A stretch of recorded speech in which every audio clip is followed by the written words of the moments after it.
रोज़े की नियत करने के लिए कोई ख़ास अल्फ़ाज़, मख़सूस कोई कलिमात नहीं है। नियत दरअसल इंसान के इरादे का नाम है। यानी जब भी हम कोई काम करने लगते हैं तो यकीनी तौर पर पहले हमारे ज़हन में उसका मकसद या उसका इरादा होता है।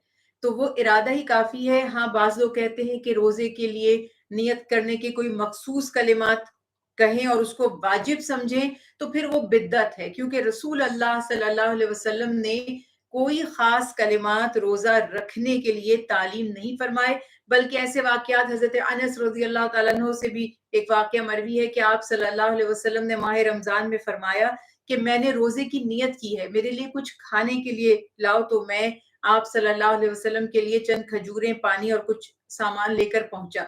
तो इतने में हज़रत बिलाल रज़ी अल्लाह तआला अन्हु भी तशरीफ़ ले आए। आप सल्लल्लाहु अलैहि वसल्लम ने हज़रत बिलाल रज़ी अल्लाह तआला अन्हु से फरमाया कि आप भी हमारे साथ इस खाने में शरीक हो जाएँ। तो हज़रत बिलाल रज़ी अल्लाह तआला अन्हु फरमाते हैं कि मैंने रोज़े की नियत की है।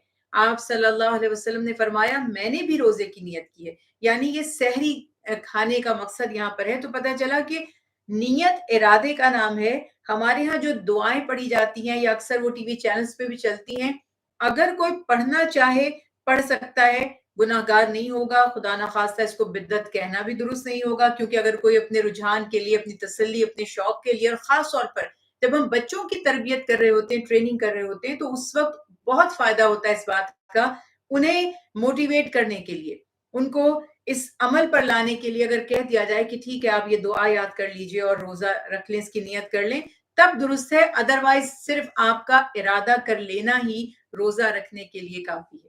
अगर कोई सो रहा है और उसने नियत भी नहीं की रोज़े की और फिर सहरी भी नहीं खाई, अब डिपेंड ये करता है कि नियत ना करने से आपकी मुराद क्या है? आया उसने नियत के पर्टिकुलर कुछ कलिमात अदा नहीं किए या उसका रोज़ा रखने का इरादा ही नहीं था? बिलफ़र्ज़ उमूमी रुझान हमारे यहाँ ये होता है कि जब माह रमज़ान मुबारक आता है, हम सब मेंटली प्रिपेयर हैं कि इस माह में हमने रोज़े रखने। यानी हर शख़्स ये इरादा रखता है कि मैंने कल का रोज़ा रखना है, फिर अगले दिन वो इरादा रखता है कि मैंने नेक्स्ट डे का रोज़ा रखना है।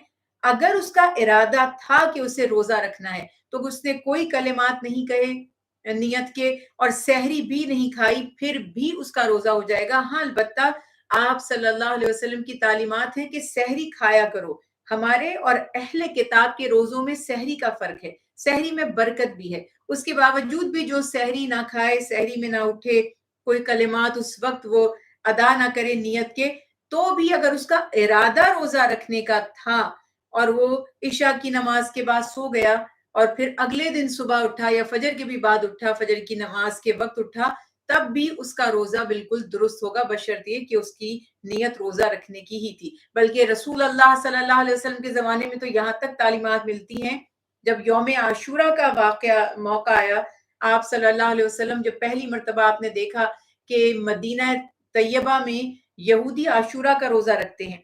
आप सल्लल्लाहु अलैहि वसल्लम सुबह हो चुकी थी। आपने हज़रत बिलाल रज़ी अल्लाह तआला अन्हु से फरमाया, ए बिलाल, लोगों में ऐलान कर दीजिए कि जो मर्द औरतें सुबह उठे हैं और उठकर कुछ खाया पिया नहीं, तो वो रोज़े की नियत कर लें, यानी रोज़ा रख लें। तो पता चला कि अगर आप कुछ खाए पिए बगैर सुबह भी इरादा करें और नियत करें, तो आपका रोज़ा तो फिर भी हो जाएगा। हाँ, ये हमारे यहाँ आम रुझान है, बल्कि हमें भी याद है कि हमने भी बचपन में देखा कि अज़ान शुरू हो जाती थी हमारी मसाजिद से और हम छोटे-छोटे थे, हम कहते थे जल्दी-जल्दी खा लेते हैं, बल्कि अक्सर ये हमारे आस-पास लोग कहा करते थे, अभी हमारी मस्जिद की अज़ान नहीं हुई। तो ये थोड़ा-सा कॉन्सेप्ट हमें क्लियर करने की ज़रूरत है कि सहर का वक़्त जब होता है, यानी जिसको आप वक़्त सहर कहते हैं या जिसको डे ब्रेक कहते हैं, फजर का वक़्त। तो फजर का वक़्त तो यकीनी तौर पर फजर तो होती ही तब है जब वो सहरी का वक़्त ख़त्म हो रहा होता है और स्याह डोरी रात की और दिन की सफ़ेदी जुदा-जुदा हो जाती है।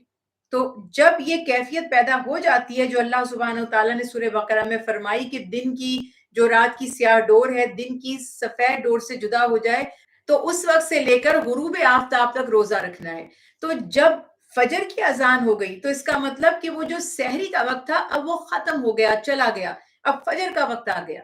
तो खुदा ना ख़ास्ता जब इल्म नहीं था, अल्लाह सुब्हानहू तआला कहते ना कि जो हो चुका उसे माफ़ फ़रमाए, लेकिन अब से याद रखिए कि फजर तो तब होगी जब फजर का वक़्त होगा और जब फजर का वक़्त होगा, तो सहरी का वक़्त ख़त्म हो चुका होगा। लिहाज़ा اذان ہونے سے پہلے پہلے کھانا پینا ترک کر دیں. بعض روایات ریفرنس میں دی جاتی ہیں کبھی کوئی ایسا موقع ہوا کہ کسی نے سحری کی اور ساتھ ہی وقت ہو گیا, اللہ کے پیارے حبیب حضرت محمد مصطفیٰ صلی اللہ علیہ وسلم نے سختی نہیں فرمائی. آج ہمارے سامنے بہت سی سہولیات ہیں, کیلنڈرز ہیں, الارمز ہیں, ہمیں ایک ایک دن کا اسکیجول پتا ہے کہ کس وقت سحری ختم ہوگی, کس وقت روزہ افطار کا وقت ہوگا. تو بہت محتاط رہنا چاہیے, اور اذان ہوتے وقت جو کھاتے رہتے ہیں ساتھ ساتھ, تو پھر اللہ نہ کرے آپ سمجھیے کہ پھر آپ کا روزہ ہوا ہی نہیں, وہ روزہ ضائع ہو جائے گا, اس کی قضا کرنی پڑے گی. اچھا, سچی بات تو یہ ہے کہ روزہ افطار کرنے کے لیے یا جو سحری کا وقت ہے اس کو آپ سمجھتے کہ بس اب یہ وقت ختم ہو گیا, اذان تو شرط ہے ہی نہیں. اذان تو بالکل اس کی شرط ہی نہیں ہے, یہ تو ایک اناؤنسمنٹ کا طریقہ ہے.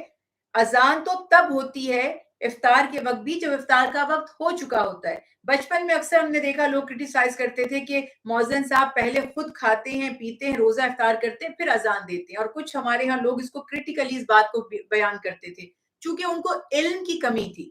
تو یہ یاد رکھیے کہ روزہ افطار کرنے کے لیے اذان ہونا شرط نہیں ہے, اس کا وقت ہونا شرط ہے. اور وقت کیا ہے؟ سن سیٹ کے وقت, جب سورج غروب ہو جائے. آپ اپنی آنکھوں سے, اگر آپ کے پاس ویدر کلیئر ہے, آپ اپنی آنکھوں سے دیکھ رہے ہیں سورج غروب ہو گیا, تو یہ رات ہی کہلاتی ہے سائنٹیفکلی بھی. اور رسول اللہ صلی اللہ علیہ وسلم نے اس کی تعلیم بھی فرما دی کہ رات تک, ثم اتم الصیام الی اللیل کا جو حکم ہے کہ رات تک روزے کو پورا کرو. تو جیسے ہی آپ کو پتہ چلا سن سیٹ ہو گیا, یا آپ کے پاس کیلنڈرز, ماشاءاللہ اب تو بڑی سائنس نے ہماری زندگی کو آسان بنا دیا ہے کہ آپ کے پاس کیلنڈر موجود ہیں, آپ بیٹھ کر اپنے محلے کی یا اپنے آس پاس کی کسی بھی اذان کا انتظار نہیں کریں گے. اگر وقت ہو چکا ہے تو آپ افطار کر لیں گے. اور حدیث رسول اللہ صلی اللہ علیہ وسلم ہے کہ سحری ڈیلیڈ ہونی چاہیے, سحری میں تاخیر کرو, یعنی آخری وقت میں سحری کرو, وہ افضل ہے. اور افطار میں جلد بازی کرو اور رات ہونے تک کا انتظار مت کرو.